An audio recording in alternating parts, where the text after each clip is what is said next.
ایک دفعہ half time کے دوران فطرت اور اس کے ساتھی درخت کے نیچے زمین پر خانے بنا کر پانسا کھیل رہے تھے کہ مجید اور عبد الرحمن گیند کے تعاقب میں ادھر آ نکلے اور جاتے جاتے بھاری بوٹوں سے سارا پانسا اور اس کی گوٹیں بکھیر گئے۔ فطرت اور اس کے ساتھی بدلہ لینے لڑکوں کے پیچھے بھاگے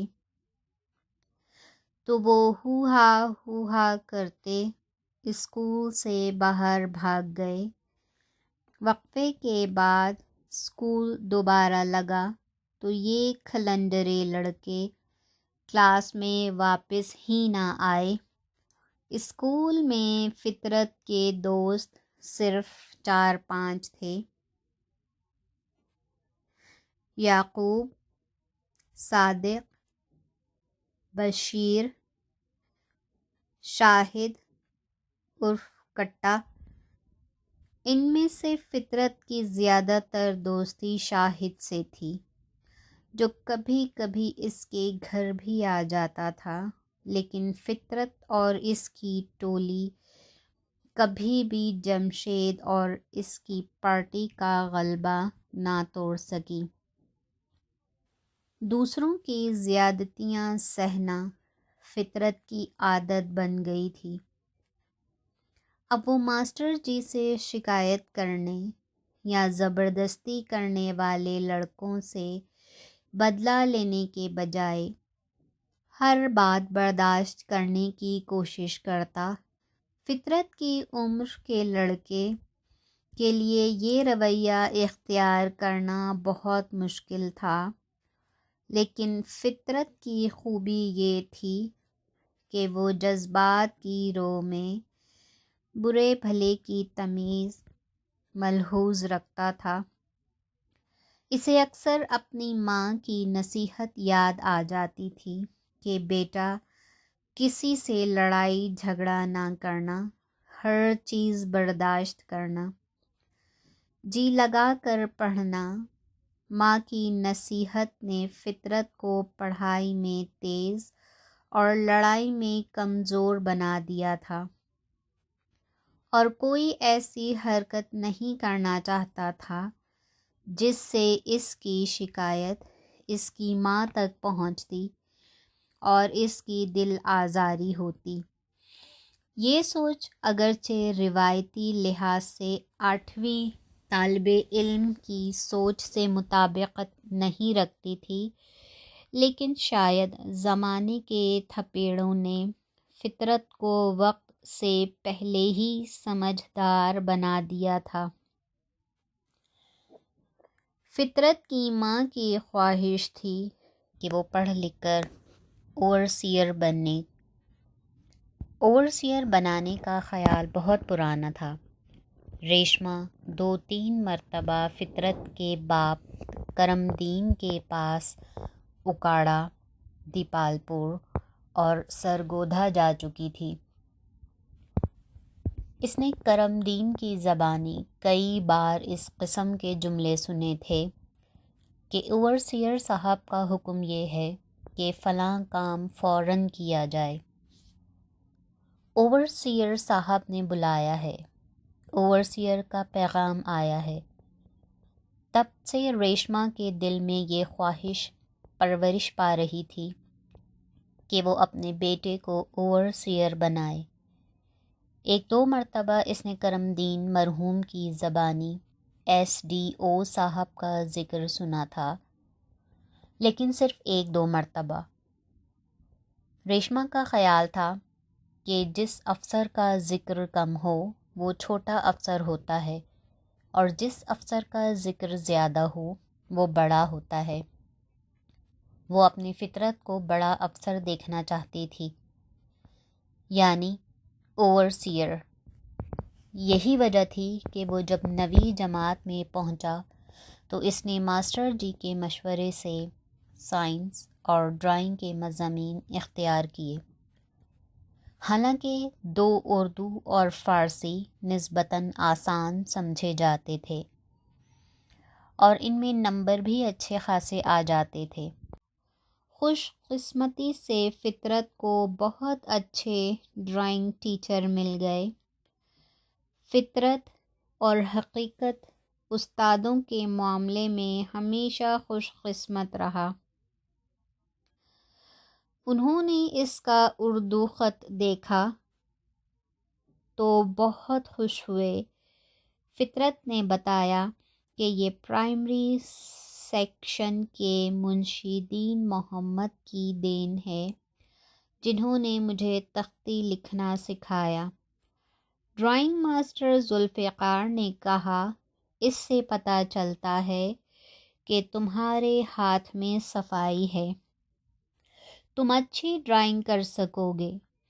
ہائی کلاسز میں اگرچہ انگلش ٹیچر وقار صاحب، ریاضی کے استاد بدر صاحب اور دوسرے سارے اساتذہ فطرت کو اس کی ذہانت اور شرافت کی وجہ سے بہت پسند کرتے تھے، لیکن اس پر سب سے زیادہ محنت ڈرائنگ ماسٹر ذوالفقار نے کی، جس نے اسے پنسل تراشنے اور اس کی صحیح نوک بنانے سے لے کر لکیریں کھینچنے اور دائرے بنانے تک ہر کام سکھایا۔ یہ ماسٹر ذوالفقار کی تربیت کا ہی اثر تھا کہ تھوڑے عرصے میں فطرت صاف ستھری لکیریں کھینچنے لگا۔ ماسٹر ذوالفقار اس ہونہار طالب علم اور زیادہ توجہ دینے لگے اور ان کی نگرانی میں فطرت کی صلاحیتیں اور زیادہ چمکنے لگیں۔ وہ فالتو وقت میں اپنی پسند کی چیزوں کی ٹیڑھی میڑھی تصویریں بناتا رہتا، کبھی اسکول کے صحن میں کھڑے درخت کی اور کبھی انگلش ٹیچر کی۔ ساتھی لڑکے کئی دفعہ متعلقہ استاد کے پاس شکایت بھی لے کر جاتے کہ ماسٹر جی، فطرت نے آپ کا کارٹون بنایا ہے۔ وہ فطرت کو فوراً طلب کرتی، اس کی سرزنش کرتے اور فطرت سزا سے بچنے کے لیے کبھی کاغذ پھینک دیتا اور کبھی نگل جاتا، کیونکہ اس اسکول میں ڈنڈے برسانے کا بہت فیشن تھا۔ شفیق استاد شفقت پر تو اپنی جیب سے نکال کر یا اپنے کام سے اتار کر قلم یا پنسل بھی شاگرد کو دے دیتے اور جلال میں آتے تو دونوں ہاتھ باہر نکال کر خوب ڈنڈے برساتے۔ فطرت اپنے استادوں کا ادب بھی کرتا تھا اور ان سے ڈرتا بھی بہت تھا۔ فطرت 10ویں جماعت میں تھا کہ پہلی بار اس کی زندگی میں رومانس کی ہلکی سی آنچ پیدا ہوئی۔ یہ کوئی روایتی قسم کا عشق نہیں تھا جو رومانوی ناولوں میں سستی فلموں میں نظر آتا ہے، بلکہ ایک دھیمی سی آنچ تھی جو 15-16 سال کی عمر میں صرف یہ احساس دلانے کے لیے پیدا ہوتی ہے کہ جوانی دہلیز پر کھڑی ہے۔ زندگی میں پہلی مرتبہ جس لڑکی نے دلچسپی لینا شروع کی وہ نسرین تھی، جسے وہ پچھلے 9 سال سے جانتا تھا۔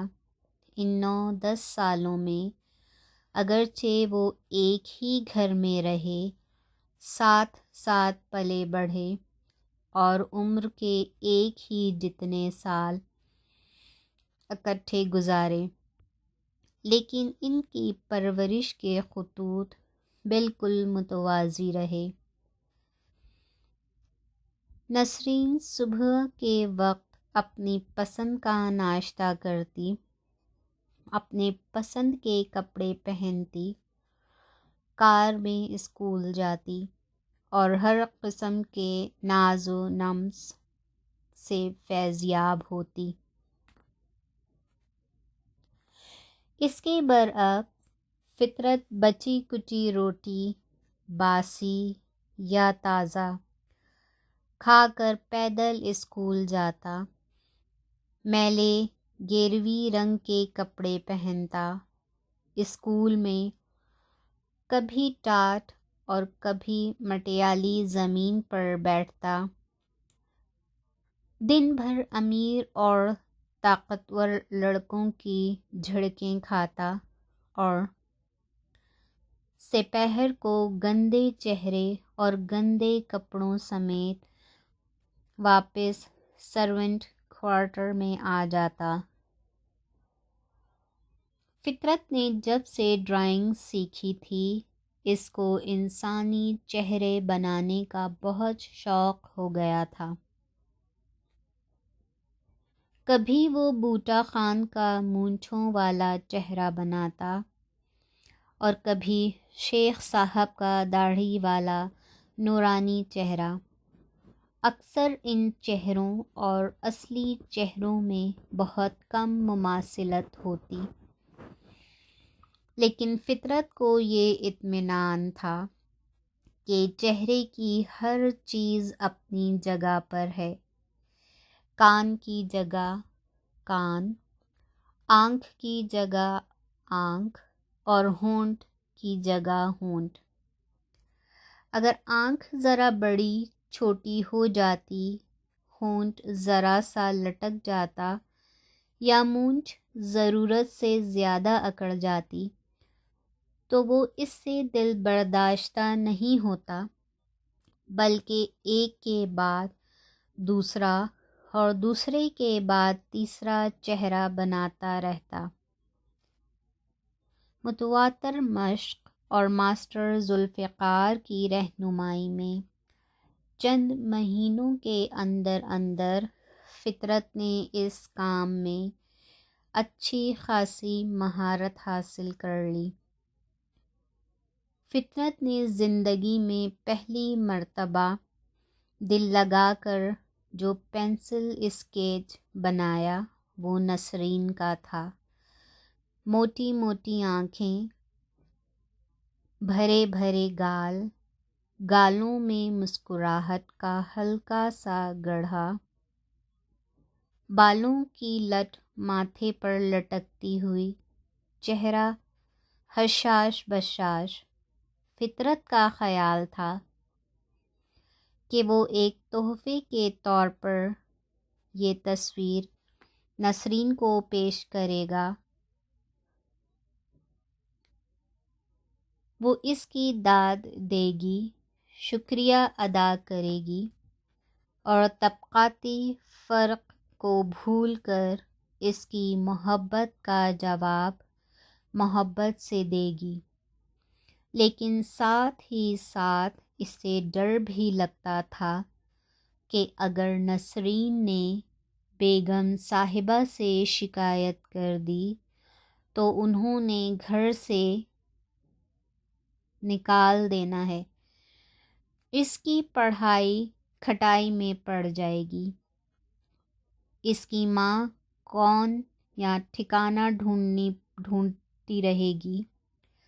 سوچ سوچ کر اس نے فیصلہ کیا کہ وہ اپنی محبت کی ترجمان یہ تصویر ضرور علیحدگی میں نسرین کو پیش کر دے گا۔ چنانچہ وہ موقع کی تلاش کرنے لگا۔ ایک شام نسرین کی بہت ساری سہیلیاں آئی ہوئی تھیں۔ گھنٹے 2 گھنٹے تک پورے گھر میں ہلچل مچی رہی۔ چائے، بسکٹ اور کیک استعمال ہوتے رہے اور فطرت تاک لگائے اپنے کوارٹر میں بیٹھا رہا کہ یہ محفل ختم ہو اور وہ اپنے ارمانوں کا اظہار کرے۔ آخر خدا خدا کر کے پارٹی ختم ہوئی۔ نسرین اپنی سہیلیوں کو الوداع کرنے گیٹ تک گئی، لیکن جب اندر آنے لگی تو فطرت نے برآمدے کی اوٹ میں فوراً اسے تصویر پیش کر دی۔ اس کے ساتھ ہی اس کا دل دھک دھک کرنے لگا۔ نسرین نے تصویر کو ایک نظر دیکھا اور پوچھا، یہ کس کی تصویر ہے اور مجھے کیوں دکھا رہے ہو؟ نسرین، بھولی نہ بنو، میں نے بڑے ارمانوں کے ساتھ یہ تصویر بنائی ہے۔ مگر کیوں؟ کیونکہ تم مجھے بہت اچھی لگتی ہو، بہت پیاری۔ لمحے بھر کو فطرت سکتے کے عالم میں رہ گیا کہ وہ اس کی محبت کا جواب محبت میں دیتی ہے یا سیدھی جا کر بیگم صاحبہ سے شکایت کر دیتی ہے۔ لیکن نسرین کا رد عمل کچھ اور ہی تھا۔ اس نے جھڑک کے انداز میں کہا، ہمارے ٹکڑوں پر پلنے والے، ہماری نوکرانی کے پتر، تمہاری یہ مجال، آئندہ ایسی حرکت کی تو کوارٹر سے نکلوا دوں گی۔ یہ جواب سن کر نہ صرف فطرت کے ارمانوں پر پانی پھر گیا، بلکہ اسے اپنا مستقبل خطرے میں نظر آنے لگا۔ وہ چپکے سے اپنے کوارٹر میں آ گیا اور نسرین پہلے کی طرح مٹکتی مٹکتی کوٹھی کے اندر چلی گئی۔ 2-3 دن فطرت ڈرا ڈرا سا رہا، کوٹھی کی طرف بھی نہ گیا کہ کہیں بیگم صاحبہ کا سامنا نہ ہو جائے۔